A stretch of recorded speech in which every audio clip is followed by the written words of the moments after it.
Hey everybody, this is Pissed Rhino. Today in the video I want to discuss some tips and tricks for wheel and tire assembly. And then I'm going to answer some questions that have been asked on Facebook and on my videos. So we're going to start with the wheels and tires. As you can see, I'm doing the new ones. This right here is a Treal wheel with the Maz Designs titanium beadlock ring and LGRP Swamp Kings 64 millimeters. And that's what I've had on a couple vehicles. This here is a new Treal wheel. Well, it's not new, but it's different for me. It's actually got the fitting on back to set your offset. Comes with two. Comes with the thin one.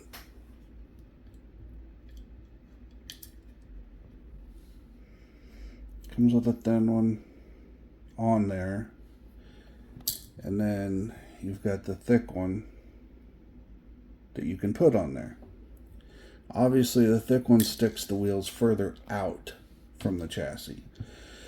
So if your wheel's already sticking out too far due to the, let's say, Treal portals, then you'll want the flush mount one, and it bolts right up. The tires, these are the DJ Crawler. I'm not sure what they call this pattern, but it's one of the two wheels that, or one of the two tires that are the super talls. So these are like 68 millimeters, and it's actually really a big difference. These are 25, these are 24 wide. They look about the same just because these stick out on the wheel a little bit different. So I've been assembling these. These tires are very sticky, but they're thicker. You can feel that there's a thick rubber. These are very thin. So they're very soft, very thin. I think they'll crawl great, but how long they'll last, I doubt they last very long. But they are cheap, like 15 bucks for a set, so that's pretty cheap. So when installing these, I forgot my tips and tricks and just started installing them, and had tremendous amounts of issues trying to get them. Now, when you're doing a real beadlock with the ring in the front, those are a pain to assemble anyway because there's so many screws. But let me show you a couple tips and tricks. First tip is always have baby wipes at your station. So you've got your tire here. You got to put the insert in. So what do? You clean this up with a baby wipe. It gets it wet, and now you can slide that right in. Slide right in. Now let me show you how that works. Well, I don't have another one, but it'll get stuck in there. So now it's in perfectly. Now you got to put the wheel in the back side.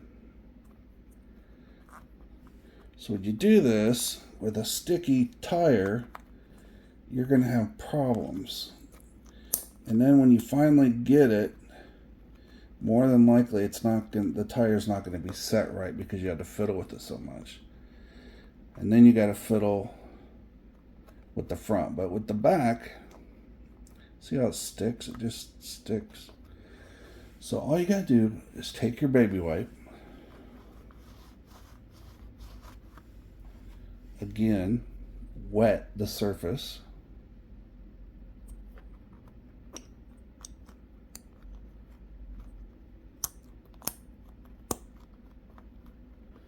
it slides right in flush.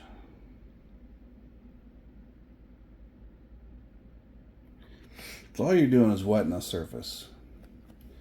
Now next, and of course this isn't my finished wheel because I didn't put the weights in this tire, so there's a lot more to go. But I'm just showing you this little trick. So same thing when you're putting on the outer beadlock, and I can't do this through the camera, so you put this on, you get the first screw started, then you got to move your ring to get the others aligned. I hope that makes sense to everybody. And if you do that with a dry tire, it literally can't be done. So all you got to do is, again, wet it really good. And again, this is very difficult for me to try and do on camera. This is why I don't do installs on camera.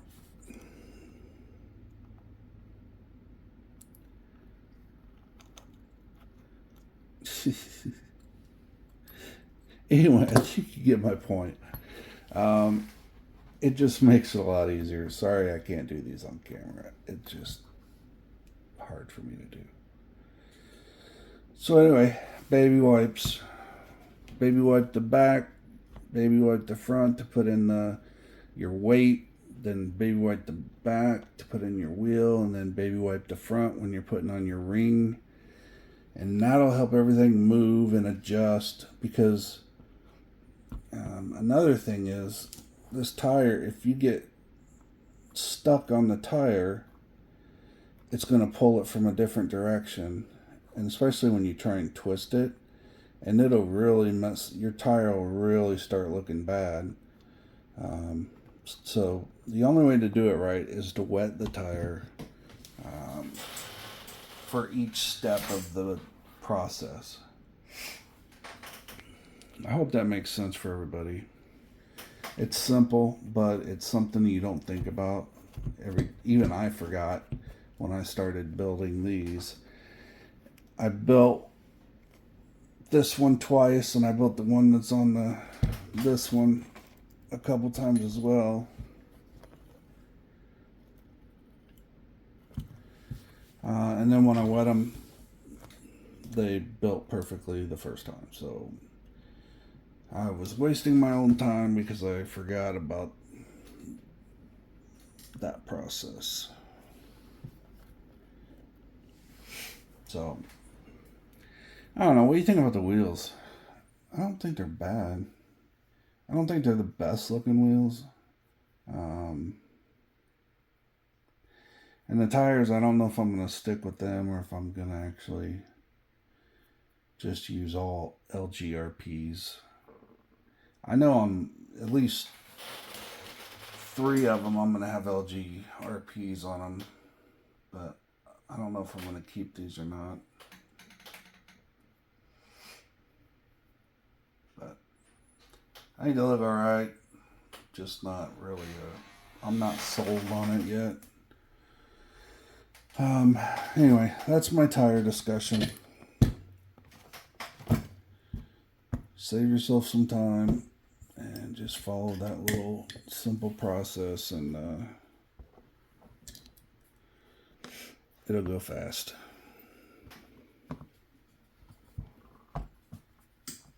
These DJ crawlers also come with 2 different foams. One's a thick hard foam and the other one's a soft. So you got soft, you decide if you want soft or hard tires. Alright, so let's get into some questions. One question that I had asked, somebody had asked me, is will the body panels from the old chassis fit the new chassis? So what I'm going to do is, the only way I know how to verify it is to actually stick these up. I think they're the same, but we'll find out right now. So this is the new side over the top of the old one.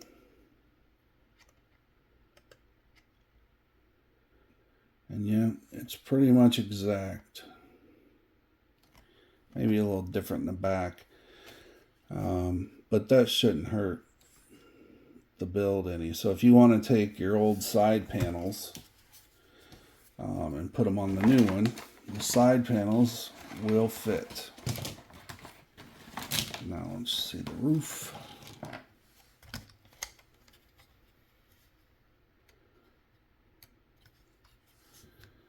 Yeah, roof seems like it's exactly the same.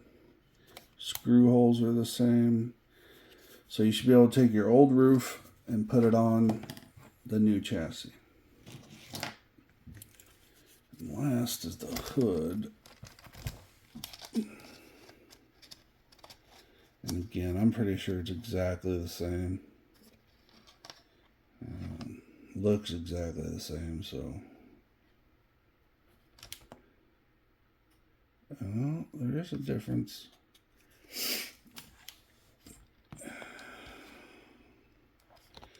There's an added screw hole on the new one. So you might have to drill out, if you're going to use your old hood, you're going to have to drill out that hole because there is a screw there that goes there now. So you'll have to drill that out. But that's no big deal. I mean, that's easy enough, right?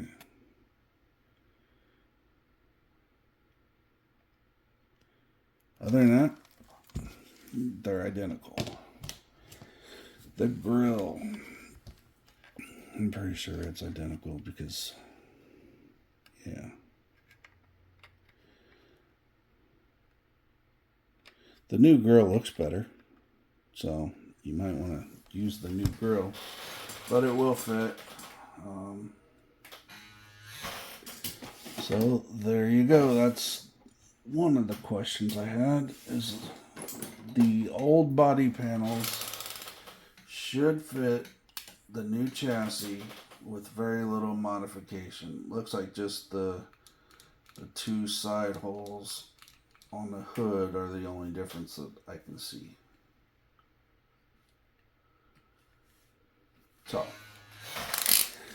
that's good news for those guys that had a really killer paint job on their old one. Now they can just take those panels off, put them on the new one.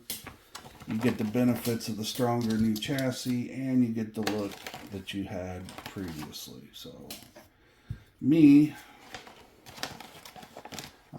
personally, I mean, this wrap isn't that big a deal, so I'll probably just do another one. So, old body panels will fit new chassis, 2 screws on the side of the hood. Other than that, exactly the same. Okay. Next up, I'm trying to remember all the questions. I should have written them down. I usually do, but I didn't this time.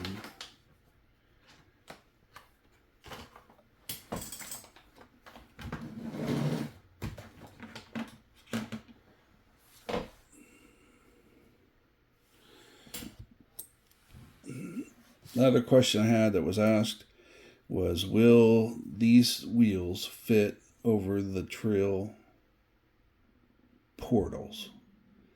Now, I wish I should have pulled that tire off. Let's do that. Let's just do this for everybody.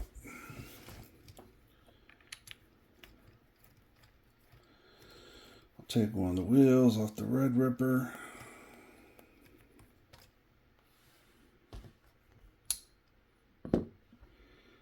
You put this on here, and you can see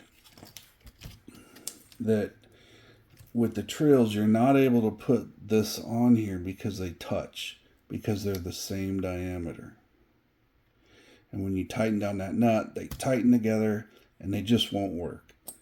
And so a lot of people are worried about if the wheels will do the same. And no, the wheels will not touch. I should use the other one here. Let's use this one. So I put the wheel on. It will not touch. Now you see it's touching here, but I don't have the little nut on here, but they will not touch.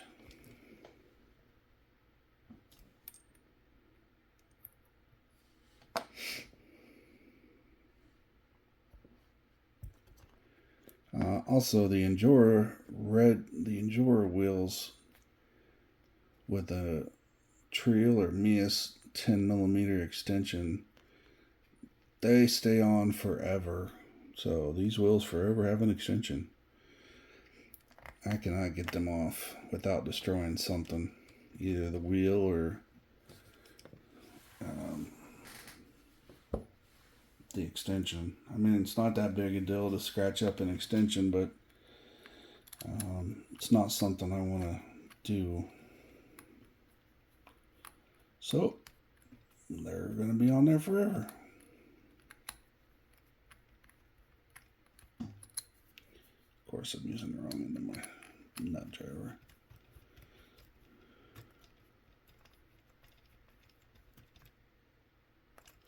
Also, for wheels, nut drivers, pick yourself up one of these. It's got a 4.5 on this end and a 4 on this end. And you can pick them up for 5s as well. But all the extensions I use have these silver nuts, which are much higher quality than a regular nut, and that's why I like them so much. And all you got to do is they're a 4mm instead of a 5mm.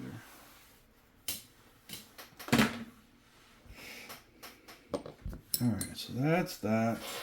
You can run the Treal wheels with Treal portals. They don't hit. Also, you can run these Treal wheels with Treal non-portals, which are just as big around if you look at them. They fit just fine. What else did we have? Did have a question on wheel and tire size. So when you're looking for wheels for your 18th scale or 24 scale, you can get 1-inch wheels. And 1-inch wheels come in a bunch of different shapes and sizes. But a 1-inch wheel is the standard. Now, there are 1.3s out there. And we talked about this in another video that I had people asking if that raises your ride height and go into a 1.3 wheel, and it doesn't. You have to add the tire factor in there. So if your tire is 64mm on a 1.3 and it's 64mm on a 1, you haven't changed anything. So anyway, there are 1.3s out there, but we're going to talk about the ones. So when you're looking for wheels, you're looking for a 1-inch, and then you got to decide if you want a beadlock or a non-beadlock. Pretty much all crawler wheels are some sort of beadlock. Even if it bolts from the rear, it's still considered a beadlock, even though, in my opinion, a real beadlock is in the front. So every beadlock truck you see on the road, the beadlock is in the front, even on factory models. My Bronco came with fake beadlocks, but you could put real beadlocks on them, called beauty rings, because legally you're not supposed to drive on the street with beadlock wheels. Anyway, so when looking at wheels, you're just looking for the 1-inch. Now you're going to have to look at those wheels and decide your offset. And with these from the factory, with the short part in the rear, the offset is very minimal. I mean, these are flush wheels. There's no lip, there's no concave, it's just flush. So this is about as close to the chassis as you can get for a wheel. Now you look at these, you can see the offset because it's the distance between the beauty ring. Well, the offset is on a wheel. Wherever it mounts to the chassis or to the axle, the offset is from that point to center. So a positive offset takes it further away from the chassis, and if it's a negative offset, it moves it closer to the chassis. So if I got a 3 millimeter offset, that means I'm 3 millimeters off the center, and I'm pushing my wheel 3 millimeters out. Now if it's negative, which like this right here is a very big negative, so it's from center, and then the actual mounting point is maybe 2 millimeters, so it'd be a -2, and so it pushes the wheel inward to the chassis. Does that make sense for everybody? I hope it does. But usually there's only like 2 sets of wheels where they mention offset. One is the all brass Endure wheels. It's a 3.15 offset. That means it sticks your wheel out further, which is great for people like me that don't have fenders on their car. So other than that, for the wheel, you're just looking at it. You're just going to have to look to see, if it's flush or if it's not, how deep it goes. If you look at this wheel, it's got a huge lip. But the actual mounting surface is centered. So it's got a lip, but where it hits the axle is actually in the center of the wheel. So this is like a 0 offset. Anyway, so you just have to look at them. Tires, you got to look for 1 inch. And then you got to decide your sizes, because it'll be, let's say, 64 by 24. That's what these Swamp Kings are, 64 by 24. So 64 is my height, top to bottom. 24 is my side to side, my thickness. You look at these wheels and tires. This tire is a 68, which is top to bottom, and a 25, which is side to side. These are big tires. I think the factory Trx4m, and I may be wrong, you can post in the comments if I'm wrong, but I think a 55, 56 is the stock. I think it's a 56 is the stock tire. So if you're going from a 56 to a 68, you got 12 millimeters more height. I think the stock tires are 19 wide, maybe, at best. And going from a 19 to a 25, that's 6 millimeters width. So these wheels and tires are not made to be ran on the stock chassis with the stock body. They just won't. They're just too big. You won't go anywhere.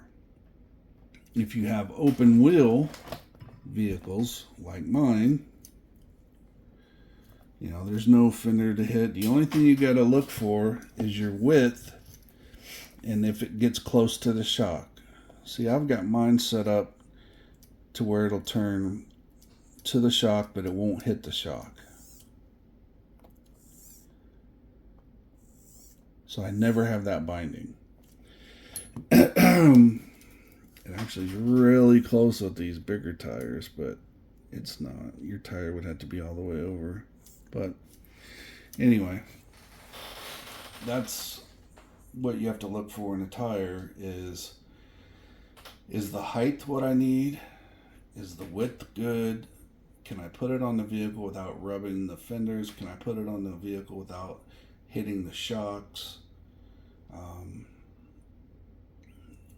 like for me, some of these chassis aren't made for four-wheel steering, so I have to take into consideration, will I hit the rear shocks? Is there anything else I could hit? So with all those questions you have to answer before you buy your wheels and tires. And again, your wheel is just going to be offset, but your tires are going to be your height and your width and everything you're really worried about. So you got to pay attention. You can't just go, you can just go buy a set of wheels and tires, whatever you think looks pretty. But you got to think of this like you would your real car, if you care. A lot of people don't care. A lot of people just whatever. But if you're interested in it and you really want to be into the high-end stuff, you got to think of it like a real car. Would you just throw any set of wheels on your car? Would you just throw any set of tires on your car without investigating them, without looking into them? No, you wouldn't. Because you depend on your car. You don't depend on your RC, but it's the same thing. Is you want it to be as close to the real thing as possible, even if it's a crazy chassis like mine. But like the tires, when you're installing the tires, if you've got a section that's pulled out like this, are you gonna run that tire? A lot of people say, yeah, it's no big deal. I'll put it on my RC car, no big deal. But you wouldn't put that on your real car, because you would have so many problems. And the problems you would have in your real car is the problem you're going to have on these little cars. So I see a lot of people complaining about the tire wobbles when you're driving. It goes like this. What's wrong with my tires? Why does it do that? Well, 90% of the time it's because they're not installed properly. You were installing them without wetting the surfaces, and the rubber hung up on your wheel when you were putting it all together, and one area is thicker than the other. That's why I always try to emphasize, you got to take your time and do it the right way the first time.